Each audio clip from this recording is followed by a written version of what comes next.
نحمده ونصلي على رسوله الكريم. أعوذ بالله من الشيطان الرجيم. بسم الله الرحمن الرحيم. رب اشرح لي صدري ويسر لي أمري واحلل عقدة من لساني يفقهوا قولي. بسم اللہ الرحمن الرحیم. حبیب کبریا محمد عربی صلی اللہ علیہ وسلم صحابہ کے ساتھ ایک دفعہ تشریف فرما تھے. ایک شخص وہاں سے گزرتا ہے جو کہ بہت ہی اچھے حالت میں ہوتا ہے، لباس بھی بہت اچھا پہنا ہوا اور بڑی شان و شوکت والا انسان ہوتا ہے. رسول اللہ صلی اللہ علیہ وسلم صحابہ کرام سے پوچھتے ہیں کہ کیا خیال ہے تمہارا اس شخص کے بارے میں، یعنی کیا رائے ہے تمہاری؟ تو سارے لوگ کہتے ہیں کہ اپنے قبیلے کا معزز ترین انسان ہے، سردار تھا یا بہت اثر رسوخ والا انسان تھا، تو جس سے بھی بات کرے تو لوگ سنتے ہیں، بات کرنا شروع کرے تو لوگ خاموش ہو جاتے ہیں، اس کی بات غور سے سنتے ہیں، کسی کے متعلق کوئی فیصلہ کرے تو لوگ تسلیم کرتے ہیں، اور ایسی ہی چند خوبیاں اس کی بتائی. آپ صلی اللہ علیہ وسلم نے سکوت فرمایا. اس کے بعد ایک اور شخص وہاں سے گزرا جو کہ بہت مفلوق الحال تھا، مفلس سا مسلمان تھا، مسکین اور مفلس، اپنے لباس سے بھی وہ بالکل ہی غریب اور مسکین نظر آ رہا تھا، ضعیف سا بندہ تھا. جب وہ وہاں سے گزرتا ہے رسول اللہ صلی اللہ علیہ وسلم صحابہ کرام سے اس کے متعلق بھی یہی سوال کرتے ہیں کہ اس کے بارے میں تمہاری کیا رائے؟ تو صحابہ کرام نے رسول اللہ صلی اللہ علیہ وسلم سے فرمایا کہ یہ اپنے قبیلے کا ایک انتہائی کمزور، ضعیف اور مفلس اور مسکین انسان ہے. جب بات کرے تو کوئی سننا نہ پسند کرے، کسی کے درمیان کوئی فیصلہ کرنا چاہے تو کوئی اس کی سنے نہ، کوئی اس کی بات پر توجہ نہ دے. لوگ اس کے ساتھ جو معاملہ کرتے ہیں وہ اسے بہت کمتر اور حقیر سمجھ کے کرتے ہیں. اس قسم کی رائے صحابہ کرام نے دی. آپ صلی اللہ علیہ وسلم نے فرمایا، جس کا مفہوم ہے کہ وہ جو پہلا شخص جو گزرا، اگر اس سے یہ ساری دنیا بھر جائے تو یہ ایک انسان اللہ کی نظر میں، یہ جسے تم مفلوق الحال فقیر مسکین مسلمان سمجھ رہو، یہ ایک فقیر مسکین مسلمان ان تمام با اثر اور با حیثیت لوگوں سے جس کی تم تعریف کر رہے تھے اس سے بہتر ہے اللہ کی نظر. اللہ کے یہاں ایک الگ ہی کرائٹیریا ہے انسان کے اللہ کے یہاں محبوب ہونے کا، مقرب ہونے کا، اللہ کے پسندیدہ ہونے کا ایک عجیب ہی کرائٹیریا ہے، اور وہ ہے اللہ کی اطاعت اور فرما برداری اور تقوی کا اہتمام. اس پر جو مسلمان جتنا کامل ہے اتنا اللہ کے یہاں محبوب ہے، مقرب ہے. بدقسمتی سے دنیا کے ہم مسلمان دنیا کی ہر قسم کی جتنی بھی نعمتیں اللہ کی دی ہوئی ہیں وہ جس کے اوپر جس قدر زیادہ ہوں یا کم ہوں، اس کے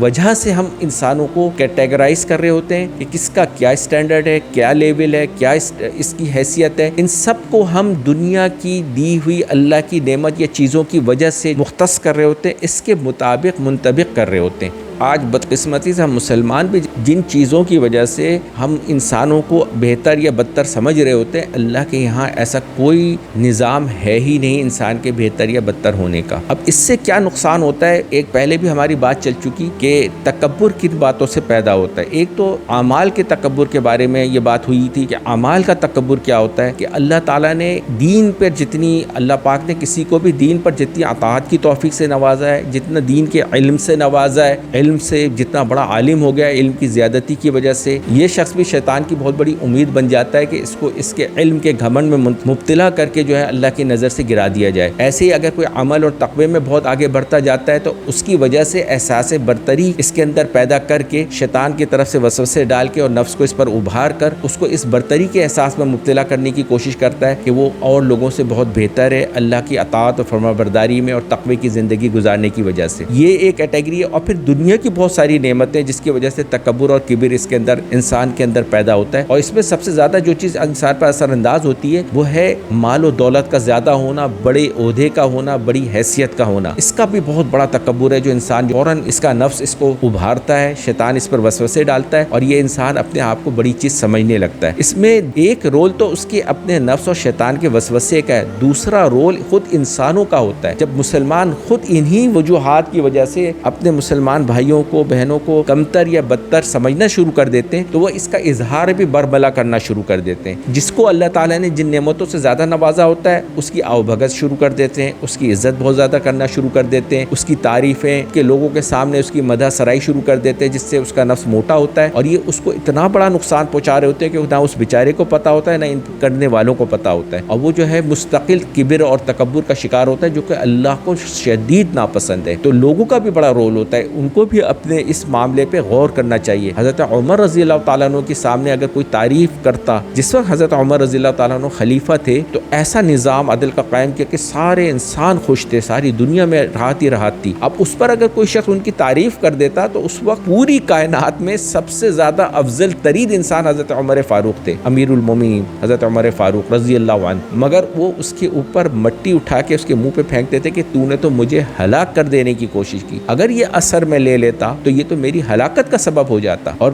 ایک شخص نے حضرت عمر رضی اللہ تعالیٰ عنہ سے یہ کہا کہ اللہ نے آپ کے ذریعے اسلام کو چمکا دیا، تو فرمانے لگے کہ عمر نے اسلام کو نہیں چمکایا بلکہ اسلام نے عمر کو چمکا دیا۔ عمر تو وہ ہے کہ جب یہ بکریاں چرانے کے لیے نکلتا تھا تو جب یہ بکریاں اور جانور چرا کے واپس آتا تھا تو ان کی پھوپھی فرمایا کرتی تھی کہ اے عمر تجھے تو بکریاں بھی چرانی نہیں آتی، تو کرے گا کیا؟ یعنی وہ بھوکی اور پیاسی ہی بکریاں یا وہ جانور جو لے کے نکلتے تھے انہیں صحیح طرح سے چرا نہیں سکتے تھے اور وہ بھوکے پیٹ ہی واپس آ جاتی تھی۔ تو حضرت عمر رضی اللہ عنہ اپنے اس وقت کو یاد کر کے کہتے ہیں کہ یہ اسلام کی برکت ہے، رحمت ہے، میرے رب کی رحمت ہے جس نے مجھے اللہ نے اتنی عزت دی اور اسلام کے نور سے منور کیا، اپنا مطیع فرما بردار بنایا اور پھر اس کے بعد اس کی ساری امت پر امیر بنا دیا۔ اس کو اللہ کا اعزاز سمجھتے تھے، اللہ کی توفیق اور اللہ کی رحمت سمجھتے تھے۔ تو عام انسان کی کیا اوقات ہے کہ وہ اپنے اوپر کسی بھی قسم کا گھمنڈ کر لے؟ اس اللہ کے بعد ساری کی ساری مخلوقات، ساتوں زمین، ساتوں آسمان، عرش اور جتنے بھی سدرۃ المنتہا، تمام فرشتے، ملائک، جنت، دوزخ، ساری مخلوقات میں سب سے افضل ترین بعد از خدا محمد عربی صلی اللہ علیہ وسلم کی ذات اقدس، اور ان کا یہ حال تھا کہ سوتے ہوئے رسول اللہ صلی اللہ علیہ وسلم نے کبھی پیر پھیلا کے سوئے نہیں، اپنے پیروں کو سمٹا کے سویا کرتے تھے۔ اور جب ان سے پوچھا گیا کہ کہا کہ مجھے اپنے رب سے شرم آتی ہے کہ میں پیر پھیلا کے سوں۔ اب عام دنیا کا کوئی بھی انسان اگر وہ تھوڑے سے بھی تکبر کا اپنے آپ کو لائق سمجھ رہا ہو، بادشاہت اس کے پاس ہو، دولت اس کے پاس ہو، حسن و جمال اس کے پاس ہو، دنیا کی کوئی بھی نعمت اس کو جو اللہ نے عطا کر رکھی ہے، علم ہو، تقوی ہو، اب اس کے بعد انسان کو یہ سوچنا چاہیے کہ رسول اللہ صلی اللہ علیہ وسلم کی ذات اقدس جب اللہ تعالیٰ سے ایسی شرم فرما رہے ہیں اور عبدیت کا مظاہرہ کر رہے ہیں، عاجزی، انکساری اور تواضع کا یہ عالم ہے رسول اللہ صلی اللہ علیہ وسلم کی، تو پھر عام انسان کوئی بھی ہو، دنیا کا سب سے امیر ترین انسان ہو یا مالدار محض انسان ہو، تاجر ہو، بہت بڑا تاجر ہو، بادشاہ ہو، طاقتور ترین انسان ہو، خوبصورت، حسن و جمال، وجاہت میں بے انتہا کامل ہو، خاتونیں ہوں تو وہ انہیں اللہ نے جتنی نعمتوں سے نوازا ہو وہ اس میں سے کسی نعمت کی وجہ سے کسی بھی قسم کی تکبر اور بڑائی کا شکار ہو جائیں، جس کی وجہ سے آج مسلمان یا دنیا کے انسان اترا رہے ہوتے ہیں، گھمنڈ کر رہے ہوتے ہیں، تکبر کر رہے ہوتے ہیں۔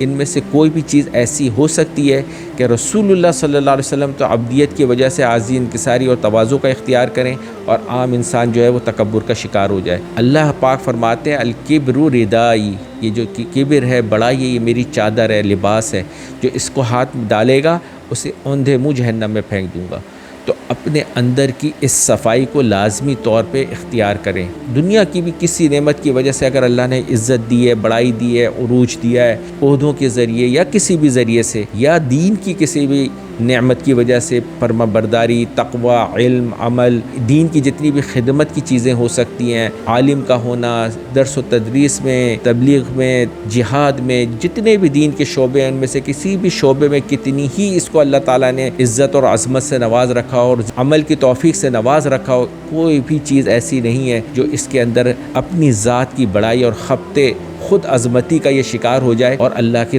نظر سے گر جائے۔ اس کو بہت زیادہ محسوس کرنے اور سمجھنے کی بات ہے کہ جنت کی خوشبو تک نہیں سونگھ سکتا، جو بھی متکبر ہوگا اسے جنت کی خوشبو سے بھی محروم رکھا جائے گا، بہت دور تک آئے گی جنت کی خوشبو، کے مذاق کی بات نہیں ہے، مگر یہ ایسی بدترین چیز ہے کبر کا ہونا کہ یہ جنت کی خوشبو سے بھی محروم کر دے گا انسان کو۔ اللہ پاک ہر مسلمان اہل ایمان، مرد ہوں، عورت ہوں، جس عمر کے بھی ہوں اور جن نعمتوں میں بھی ڈوبے ہوئے ہیں، اس بات کا خیال کریں کہ یہ محض اللہ کی عطا ہے، تو اس کی رحمت ہے، اس کی رحمت سے عطا ہوئی ہے، اور ہم جو ہے اس پہ اللہ کی اطاعت اور فرمانبرداری کو اختیار کریں، نہ کہ اس پہ کسی عجب اور گھمنڈ اور تکبر کا شکار ہو کے اپنی آخرت کو ہمیشہ ہمیشہ کے لیے برباد کر لیں۔ اس کی بہت زیادہ فکر کرنے کی ضرورت ہے۔ اللہ ہم سب کو عمل کی توفیق دے۔ وآخر دعوانا ان الحمدللہ رب العالمین۔ اس چینل مرشد روبل خان کو سبسکرائب کیجیے اور اپنے فیملی اینڈ فرینڈ زون میں اسے شیئر کیجیے۔ دین پر عمل کرنا ہی ہماری ذمہ داری نہیں، بلکہ اسے دوسرے لوگوں تک پہنچانا بھی ہماری ہی ذمہ داری ہے۔